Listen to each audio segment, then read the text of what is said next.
Hello children, welcome back to my channel Economics with Purnima Sharma. First of all, national income I am going to start with. National income, measurement of national income. It has 4 chapter बच्चों, ठीक है? Measurement of national income. इसके 4 chapter हैं बच्चों, ठीक है? 4 chapter में इसका सबसे पहले है सर्कुलर फ्लो ऑफ इनकम,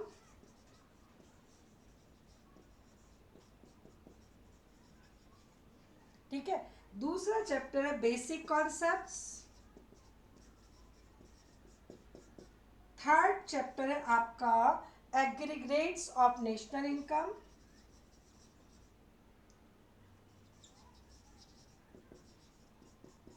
और फोर्थ चैप्टर में आप ये सीखेंगे measurement of national income by 3 methods. ये कितने मार्क्स की यूनिट है? 10 मार्क्स की यूनिट है इन बोर्ड एग्जामिनेशन, ठीक है? अब आ जाइए कि इसमें बच्चों, ठीक है, ये सीखने के लिए ये क्या है? बेस है। इसको बिना सीखे आप इसको नहीं सीख पाएंगे। हर चैप्टर को, हर यूनिट में अगर आपको 10 आउट ऑफ 10 लाने हैं बच्चों, तो उसमें आप एक भी पॉइंट को इग्नोर नहीं कर सकते। आपको सारे पॉइंट बहुत अच्छे से समझने पड़ेंगे। सर्कुलर फ्लो ऑफ इनकम, और ये चैप्टर जो है, ये चैप्टर इस यूनिट की एक तरह से हम कहिए जान है। इसको समझे बिना आप इसको बिल्कुल नहीं, इसको समझ लिया तो ये पढ़ने की ज़रूरत नहीं है। ये चैप्टर एक प्रैक्टिस होगी इसमें जो सीखा है उसकी, और ये सीख लिया तो इसके लिए एक बेस मिलेगा। इसको जाने बिना आप इसको मेजरमेंट ऑफ नेशनल इनकम को नहीं सॉल्व कर सकते, इसके क्वेश्चंस, राइट? अब हम शुरू करते हैं पहले चैप्टर से, जो कि है क्या? Circular flow of income. इसमें क्या क्या कॉन्सेप्ट आपको ध्यान से पढ़ने हैं? सर्कुलर फ्लो ऑफ इनकम पहला चैप्टर इस यूनिट का। इसमें कॉन्सेप्ट आपको पढ़ने हैं। पहला तो 3 फेसेस ऑफ सर्कुलर फ्लो, पहला। सेकेंड पॉइंट पढ़ना है stock and flow variable, stock, sorry, इसके बाद आपको real flow and money flow. ये किसमें है? 2 सेक्टर इकोनॉमी में है, real flow and money flow. कितना? 2 सेक्टर इकोनॉमी। थर्ड है आपका, पढ़ेंगे इसमें आप 3 faces, real flow, stock variable and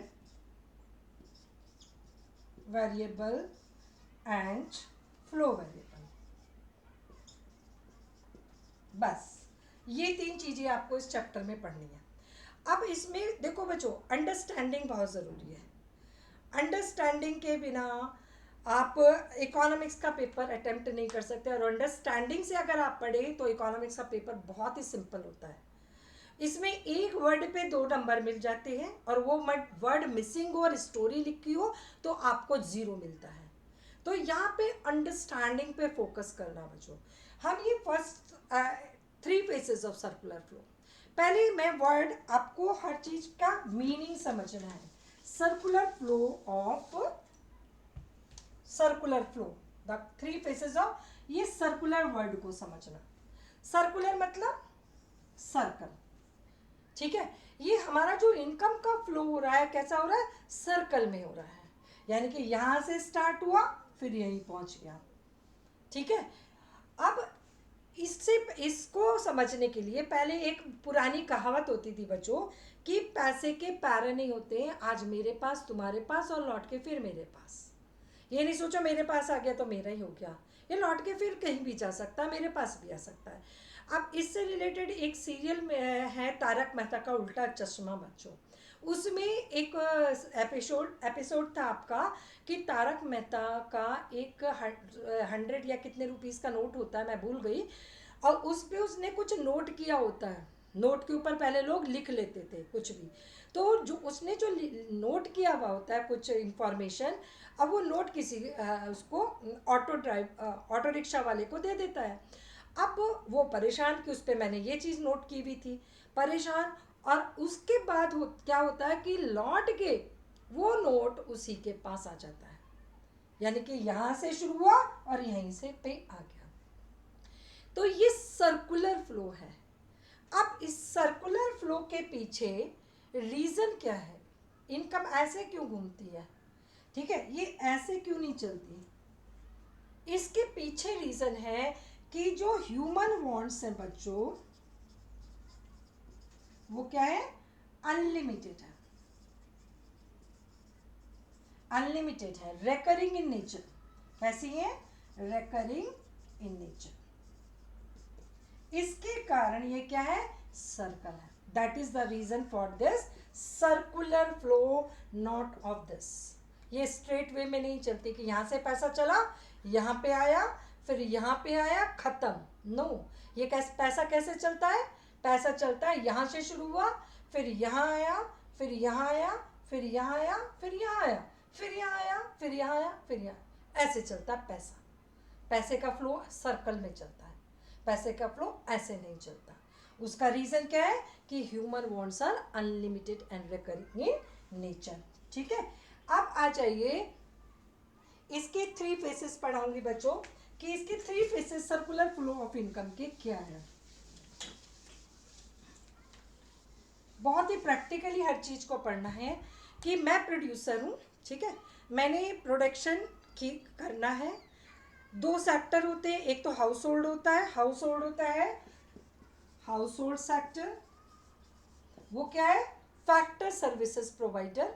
ठीक है, फैक्टर सर्विसेज कौन सी होती है? Land, labour, capital and enterprise. Factor service provider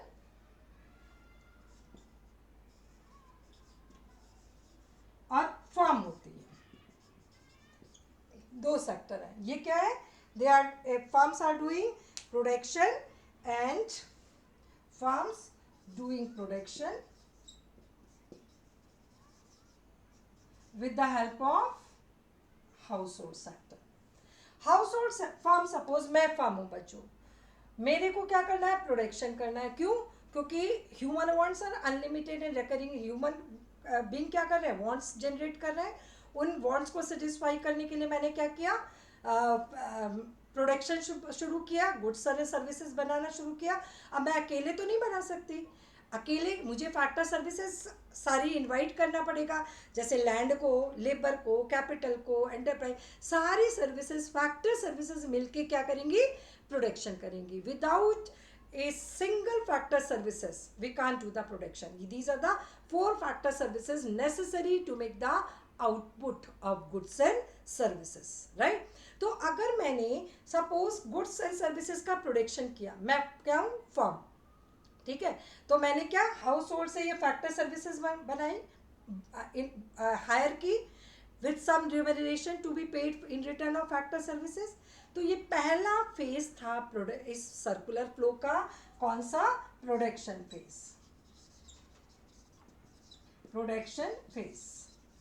यहाँ पे क्या हुई बच्चों? इनकम जनरेट हुई, क्योंकि मैंने डिसाइड किया कि लैंड को इतना दूंगी, लेबर को इतना दूंगी, कैपिटल को इतना, एंटरप्रेन्योर का इतना।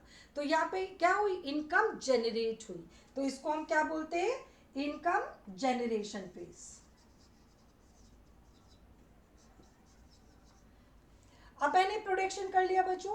प्रोडक्शन करने के बाद मैं अपने फैक्टर्स ऑफ प्रोडक्शन को, जिनसे मैंने फैक्टर सर्विसेज हायर की थी, उनको क्या दूंगी? रिम्यूनरेशन दूंगी। लैंड को क्या दूंगी? रेंट, लेबर को वेजेस एंड सैलरी, कैपिटल को इंटरेस्ट एंड एंटरप्रेन्योर को प्रॉफिट। अब मैंने ये जो इनकम जनरेट हुई थी बच्चों, इसको क्या किया? डिस्ट्रीब्यूट किया। Distribution phase. अब ये क्या में चला गया? डिस्ट्रीब्यूशन फेज में चला गया। ठीक है, डिस्ट्रीब्यूट कर दिया, डिस्ट्रीब्यूशन फेज में चला गया, राइट?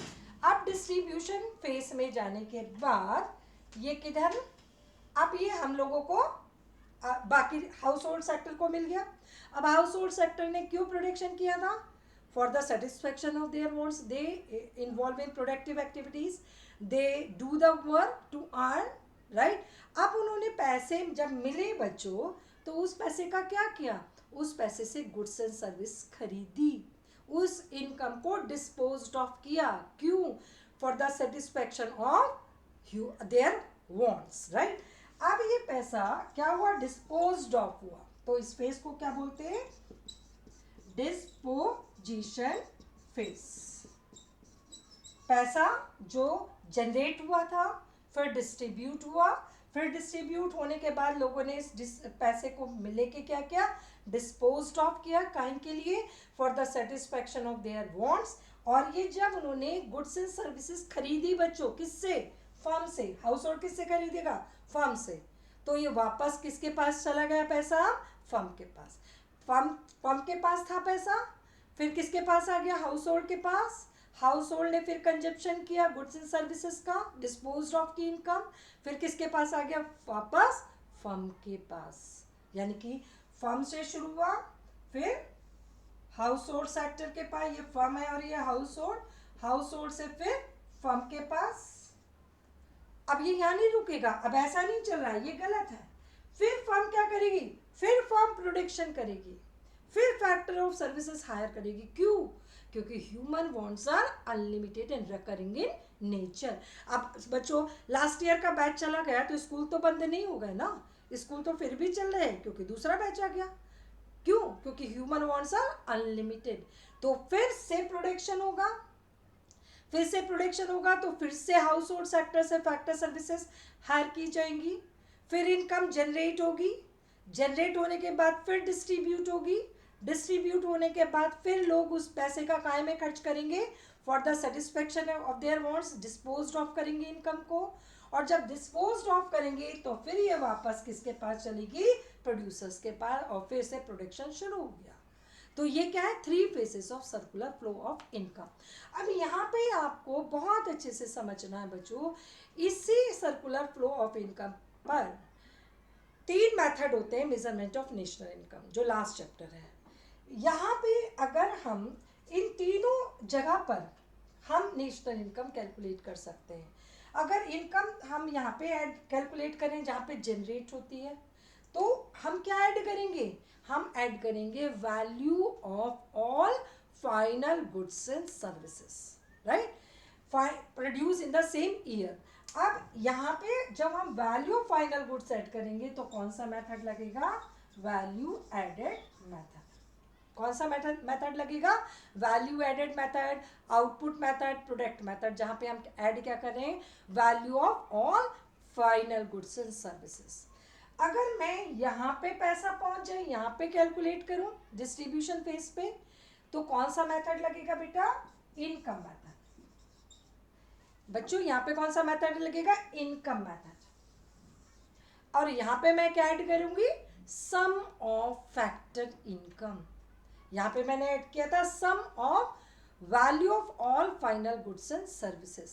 यहाँ पे जब पैसा यहाँ से यहाँ पहुँच गया हाउस होल्ड सेक्टर के पास, तो मैंने क्या ऐड किया, फैक्टर इनकम, और कौन सा मेथड यूज़ किया, इनकम मेथड। अब अगर ये पैसा यहाँ से यहाँ पे पहुँच गया, यहाँ पे मैंने नेशनल इनकम कैलकुलेट करी, तो यहाँ मैं ऐड करूँगी expenditure on final goods and services. ठीक है, फाइनल, यहाँ पे वैल्यू ऑफ फाइनल गुड्स, यहाँ पे एक्सपेंडिचर ऑन फाइनल गुड्स, और यहाँ पे ऐड किया फैक्टर इनकम। तो यहाँ पे कौन सा मेथड लगेगा, ये एक्सपेंडिचर मेथड। ये बहुत इंपॉर्टेंट चीज है और इस पे 1 मार्कर आ जाते हैं।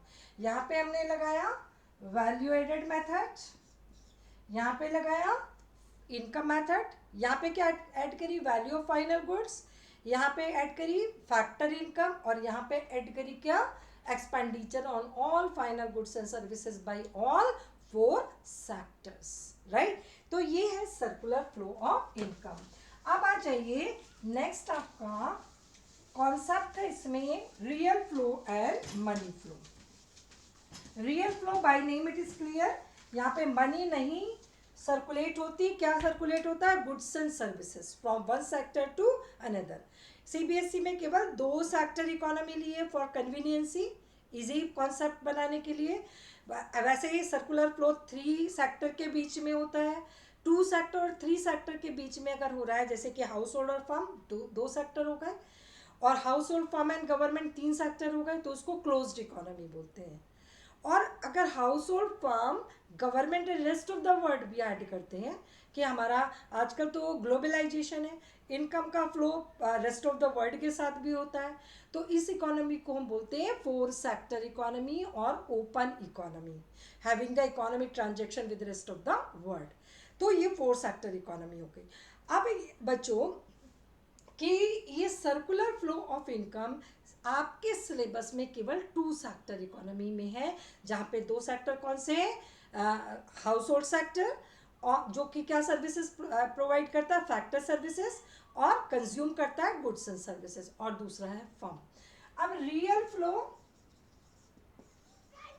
एंड मनी फ्लो, इसका डिफरेंस, ये आपका हाउस होल्ड है और ये फर्म है, ठीक है, सपोज, या फिर इधर फर्म लिख लीजिए, कोई फर्क नहीं पड़ता, वैसे एरो बनाने की बात है, फर्म एंड हाउस होल्ड। अगर हम रियल फ्लो ले, पहले मैं रियल फ्लो बता रही हूँ, तो सबसे पहले हाउस होल्ड सेक्टर इस फर्म को क्या प्रोवाइड करेगा, फैक्टर सर्विसेज। फैक्टर सर्विसेज कौन सी होती है, land, labour, capital and enterprise, ठीक है। अब फर्म्स बदले में इसको क्या देगा, हाउस होल्ड सेक्टर को गुड्स एंड सर्विसेज कंज्यूम करने के लिए, जैसे कि बार्टर सिस्टम में होता था बच्चों, ठीक है। ये क्या हुआ, रियल फ्लो, जिसमें मनी नहीं फ्लो कर रहा है, क्या फ्लो कर रहा है, goods and services and factor services, right. अब हम लेते हैं मनी फ्लो, ठीक है। मनी फ्लो में पहले क्या, कौन पे करेगा, फर्म। इसमें पहले हाउस होल्ड ने फर्म को किया था, और मनी फ्लो में पहले फर्म किसको, हाउस होल्ड सेक्टर को, एरो का बहुत इंपॉर्टेंस है इसमें, फर्म ने हाउस होल्ड सेक्टर को क्या प्रोवाइड किया, फैक्टर पेमेंट, यहाँ पे सर्विसेज लिखेंगे और यहाँ पे लिखेंगे फैक्टर पेमेंट्स। और फैक्टर पेमेंट का नाम क्या है बच्चों, यहाँ पे हमने लिखा land, labour, capital, enterprise, factor services के नाम। अब लिखेंगे फैक्टर पेमेंट्स के नाम। फैक्टर पेमेंट कौन कौन से हैं इसमें, आपका पहले है लैंड को क्या मिलता है, रेंट, लेबर को वेजेस एंड सैलरी, कैपिटल को इंटरेस्ट, और एंटरप्राइज को प्रॉफिट। अब इनको जब ये इनकम मिली तो इन्होंने क्या करा, गुड्स एंड सर्विसेज खरीदी, और कहाँ पे, यहाँ से पैसा यहाँ गया, किस फॉर्म में, expenditure on goods and services. तो ये आउटर जो है ये मनी फ्लो है, और इनर जो है अंदर वाला जो सर्कल है वो कौन सा है, रियल फ्लो। एक ये कॉन्सेप्ट है बच्चों समझने के लिए। और नेक्स्ट कॉन्सेप्ट है stock variable and flow variable. ये चैप्टर इज ओवर।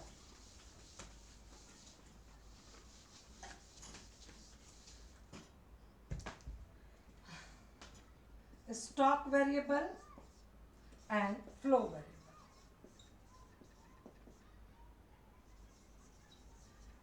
वेरिएबल पता है, जो कि हम नंबर में कैलकुलेट मेजर कर सकते हैं, राइट। और इकोनॉमिक वेरिएबल जैसे नेशनल इनकम है, जैसे कि आपका नेशनल वेल्थ है, कंजप्शन है, ये सब किस में, मनी में कैलकुलेट, हम नंबर में कैलकुलेट करते हैं। तो उसमें कुछ इकोनॉमिक वेरिएबल स्टॉक नेचर के होते हैं, कुछ इकोनॉमिक वेरिएबल हमारे फ्लो नेचर के होते हैं। अब इसको आइडेंटिफाई करना और उसका रीज़न देना। अब इस बोर्ड एग्ज़ाम में ऐसा ही एक क्वेश्चन आया था जिसमें आइडेंटिफाई करना था और फिर उसका रीज़न देना था। मनी सप्लाई का एक कॉन्सेप्ट था, मैंने अभी उसमें जाके देखना, मनी सप्लाई पढ़ाया, उस पर बड़ा फोकस किया उस पॉइंट पर कि money supply is a here stock variable. क्यों, क्योंकि मनी सप्लाई एक पॉइंट ऑफ टाइम पे मेज़र करते हैं। अब दो ही वर्ड पे बच्चों 2 नंबर मिले बच्चों को, और जिन्होंने 2 नहीं लिखी, स्टोरी लिखी 2-2 पेज भर के, उनको 0 मिला।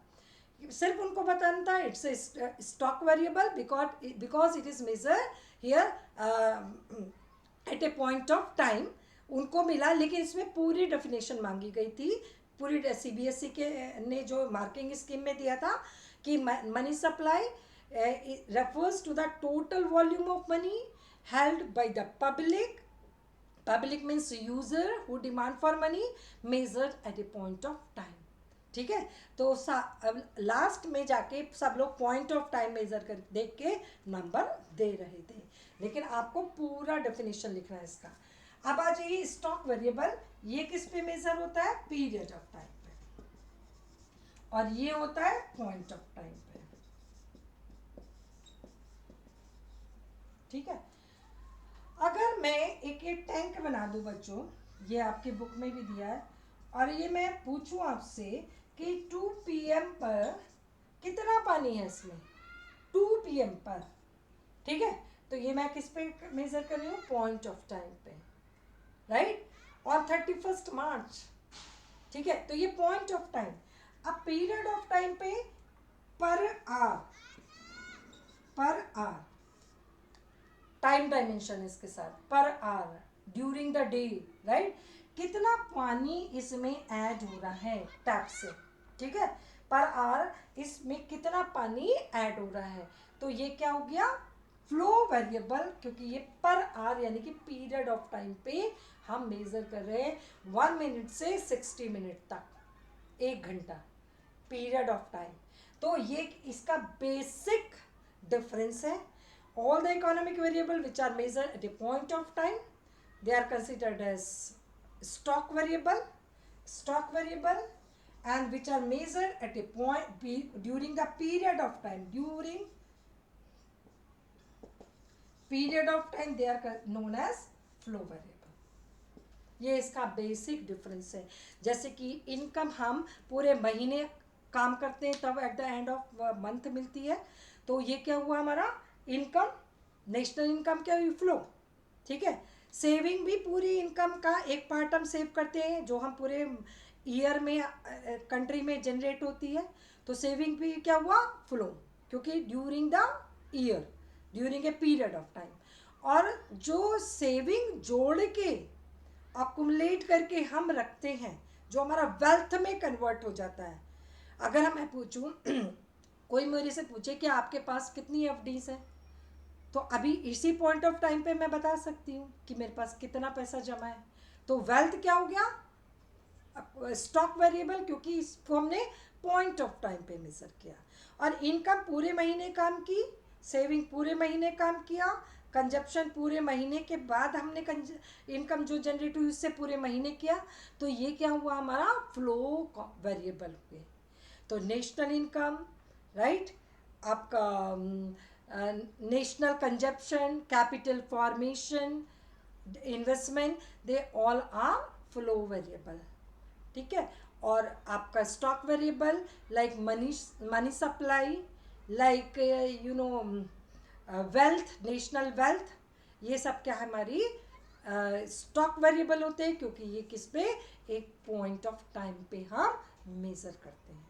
तो ये चैप्टर 1 इज एंडेड। और अब आप पूरा वीडियो ध्यान से देखोगे, लैपटॉप पे बड़ी स्क्रीन पे देखोगे, उसको बुक रख के देखोगे, बुक से रिवाइज करोगे, क्वेश्चन आंसर प्रैक्टिस करोगे, ठीक है।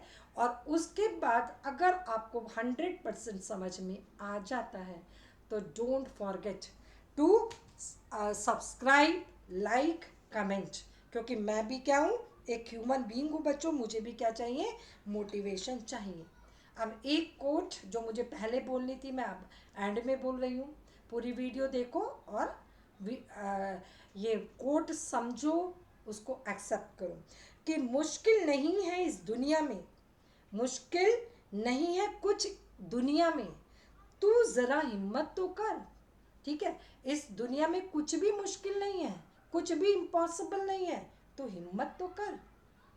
हम हिम्मत ही नहीं करते हैं, तू हिम्मत तो कर।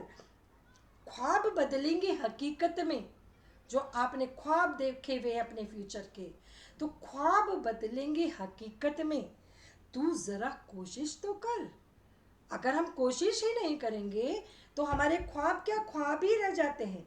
अब हम ख्वाब को हमें हकीकत में बदलने के लिए हमें क्या करना पड़ेगा बच्चों? कोशिश। और वो भी कैसे? Every day with consistency. और जो तुम्हारा रास्ता इतना आसान बना देंगे कि आपको लगेगा पढ़ाई तो बड़ी इंटरेस्टिंग है। जितना मज़ा मैं आपको लिख के दे रही हूँ, आपको फील्ड में खेलने में आता है बॉयज़ को स्पेसिफिकली। आजकल तो गर्ल्स भी बहुत स्पोर्ट्स में जा रहे हैं। तो जितना आप सब बच्चों को फील्ड में आता है, सिंगिंग में आता है, गॉसिप में आता है, उतना ही मज़ा आपको पढ़ने में भी आएगा। ज़रा दिल लगा के तो देखो। जिस एक्टिविटी में दिल लगाओगे उसी में मज़ा आने लगेगा। तो पढ़ाई में भी दिल लगाओ और मज़ा करो और इस रास्ते को आसान बनाओ, इस जर्नी को बहुत सरल बनाओ, इस जर्नी को बहुत इंटरेस्टिंग बनाओ। ठीक है? God bless you. Good, be good human being and good citizen, and don't forget to like, subscribe, comment and just to motivate me, क्योंकि मेरे अंदर भी बच्चों एक बच्चा है जिसको मोटिवेशन चाहिए। Thank you.